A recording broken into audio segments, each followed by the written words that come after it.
is up, guys? Welcome to another boring. So ayan guys, habang wala pang customer masyado, magdidikit tayo ng sticker. And dito na lang siguro. Pwede naman dito. Dito na lang. Kunwari number 1 tayo. Sorry, sorry po sa hindi Ito lang kasi ang may maluwag na bakante. Ayan. Maluwang siya dyan. Nag-iisa lang siya.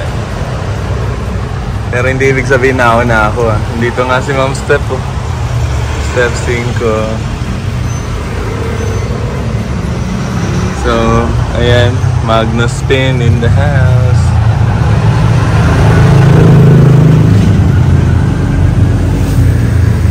Ayan. Daming stickers guys. Ayan. Pang-ilan na natin to? Pangatlo na yata na natikitan. Mas marami sa Maliko guys. Ayan yung nila. Shop nila. EA Ninja Shop. Danghari Road. Imus pa rin pala to. Imus Cavite. Yan yung mga cellphone numbers nila. So, dati nag-start sila Kawasaki lang. No. Tapos hanggang marami ng big bike. Kadalasan dito yung police yung service motorcycle ng mga police, yun yung kadalasan dito siniservice. Let's go. Ito yung nila guys. Dito yung tawag yan? Gumagawa pagka mahirap yung ginagawa, yung pinaka nila head mechanic dito gumagawa. Ayan, dyan nakapatong baklas makina, marami dyan. Meron din doon sa kabila extension nila dito, pero yung head mechanic normally dito gumagawa. Ito yung office niya, siya siguro may-ari.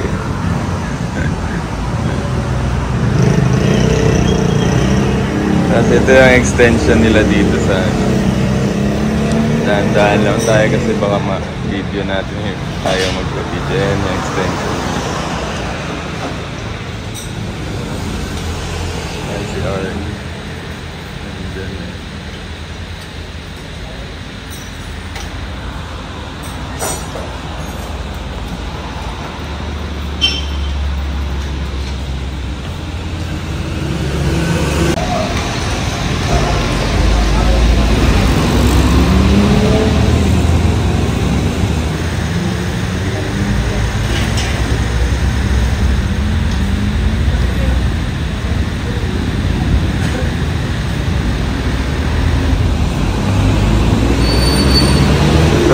Guys,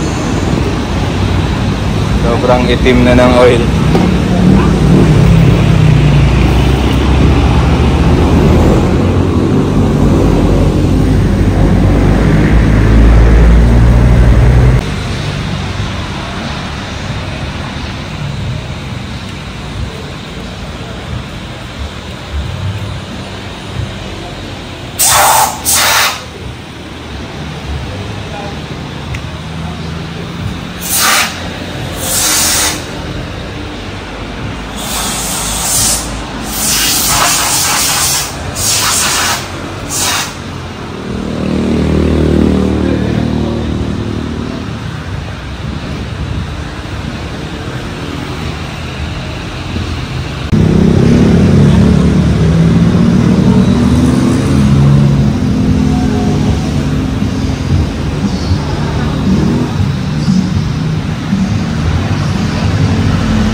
Ayan guys, okay na. Tapos na ang change oil. So yung oil filter na lang ang hindi napalitan, ano. So try nating maghanap ng oil filter para dyan. Madali lang pala siya i-change oil. Kailangan mo lang ng tools. So alis na tayo rito. Salamat EA Ninja. Ang total na cost ay 3,000. 2,400 sa ano, tas labor. 800 yung oil per liter. Per liter na. 800 pesos per liter.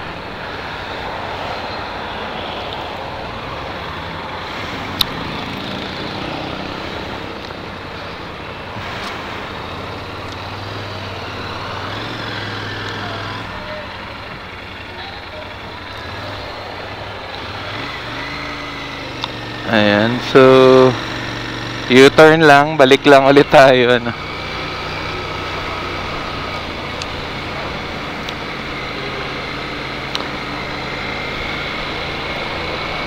And we're good to go.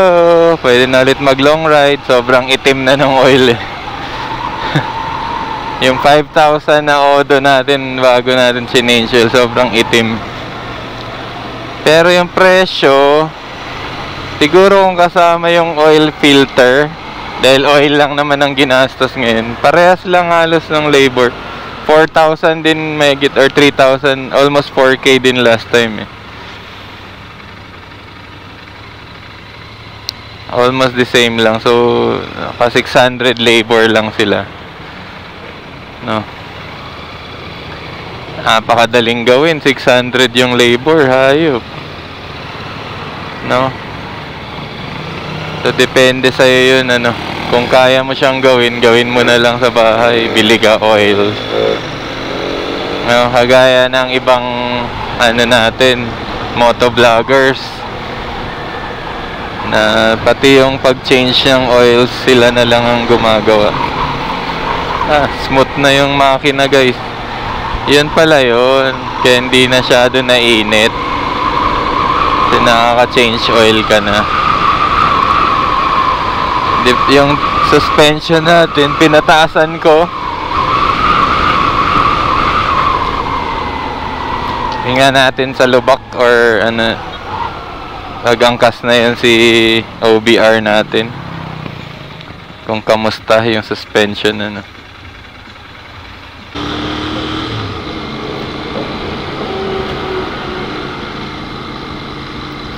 Ayan, nasa Bermosa dyan tayo sa Landers. Bermosa na tayo.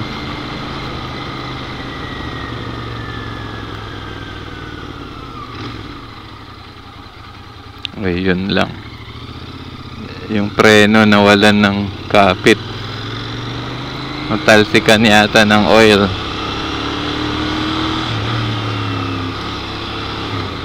Yan nga.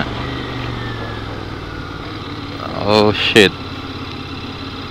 Hindi na naman kumakapit yung preno. Although ano kasi, foot brake lang naman yan. Yung front brake makakapit naman.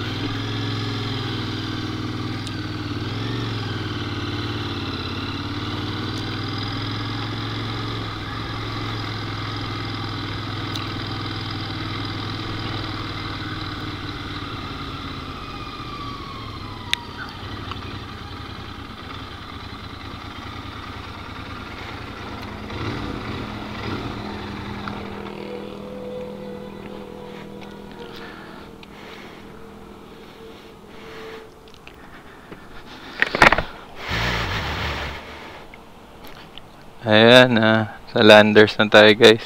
Let's go. Papagupit lang tayo. May libre kasing gupitan dyan eh. Pag nag-grocery ka, eh may receipt pa ako. So papagupit lang tayo. Tapos try kong bumili ng itlog siguro, something ganun, at sabong panglaba. Let's go.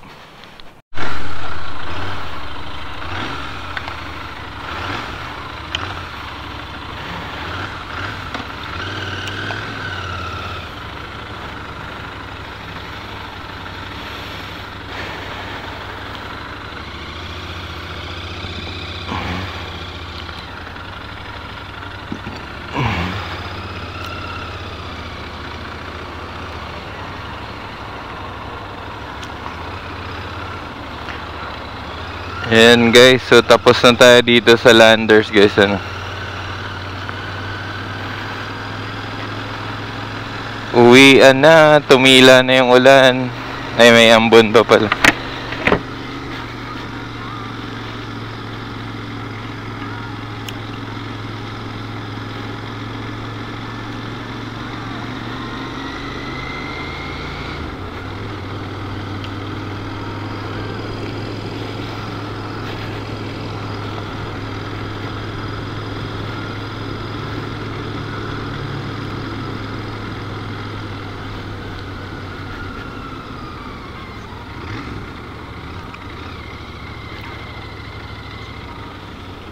You can see from my face, but I am fucking high. See her again.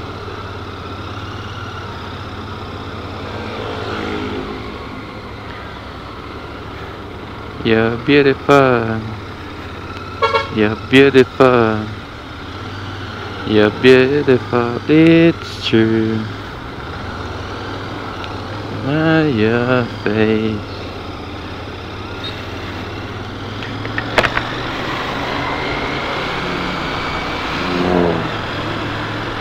Ayan, Bermosa.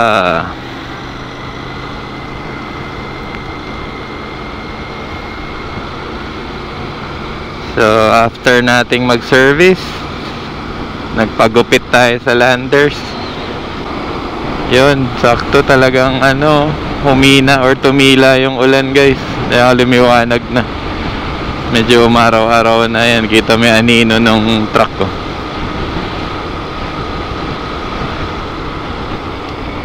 So yun, swerte yung uwi natin na pinatila natin siya. Lumakas siya kanina paglabas ko eh. Bumalik ako sa loob, pagtingin ko tumila na ulit. Ngayon balik sana hanggang bahay. Ganito na hindi na umuulan para hindi tayo basa. Hindi kasi ako nagkapote eh.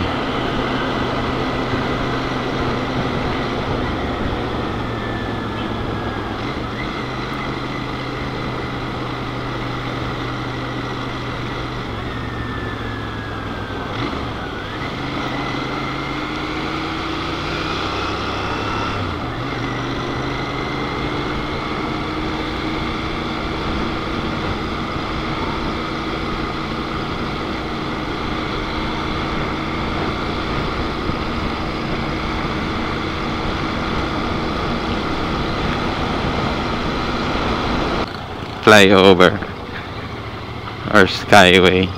Flyover talaga. Lilipad yarn. Sa skyway, parehas lang din eh. Skyway, flyover, parehas nga lang din pala. Pag sa skyway ka, hindi ka naman lilipad, di ba? Skyway ang tinatawag. Flyover, hindi ka rin lilipad. Ano ba talaga to? Overpass. Overpass. Pwede. Overpass.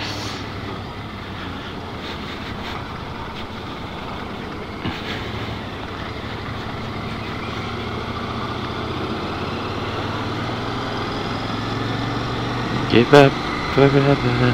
Touch. Ang takin mo kung di pa to ginawa. Hindi dadaan yung mga yan dito. Sobrang traffic nito dati. Yung ilalim nito or dito banda parisan to eh. Dito pare. Ngayon ano. Oo, yan pagkalagpas nitong gaso na gas station. Diyan kami kumakain ng pares. Diyan napaso yung sa ibang motor na paso na sa Tambocho si Mrs. Ayan pala rin, ayan, buhay pa pala yung pares. Ayan sila, dyan na sila nakapwesto. Nice. Ano na sila, nakahanap na sila ng pwesto.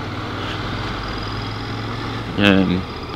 Nag-start ako mahilig sa pares yung pag nag-bike kami, tapos after mag-bike, yung pauwi na nanananghalian kami dyan sa mga paresan na yan.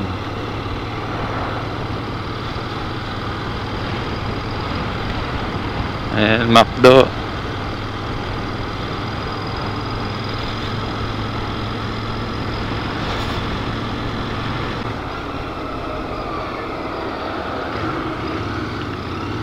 So kahit bagong change oil tayo, hindi natin binobomba yung ano natin ngayon, ano. Kasi puno pa siya ng oil. Chillax lang muna tayo.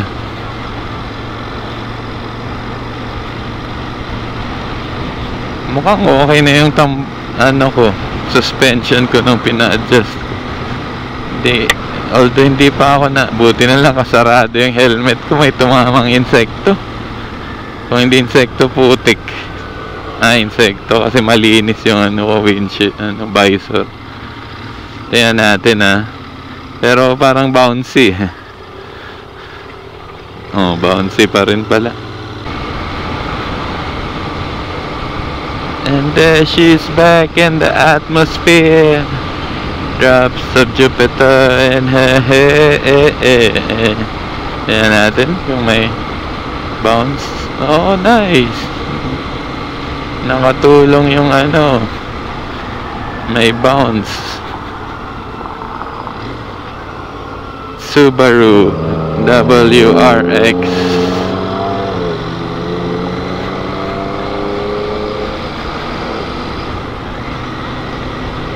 Para na ring sports car. Bouncy nga. Bouncy pa din. Pero okay na kaysa nung matagtag na isa pang ibang klaseng matagtag. Parang wala na suspension.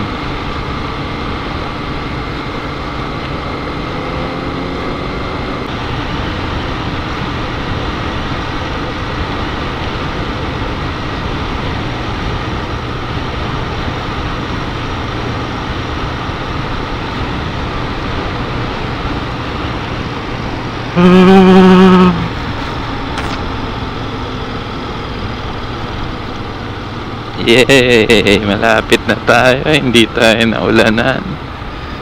Bouncing yung likod natin. Ayan. Pero sana bawas talaga sa tagtag ng pet, no? Feeling ko medyo mababawasan.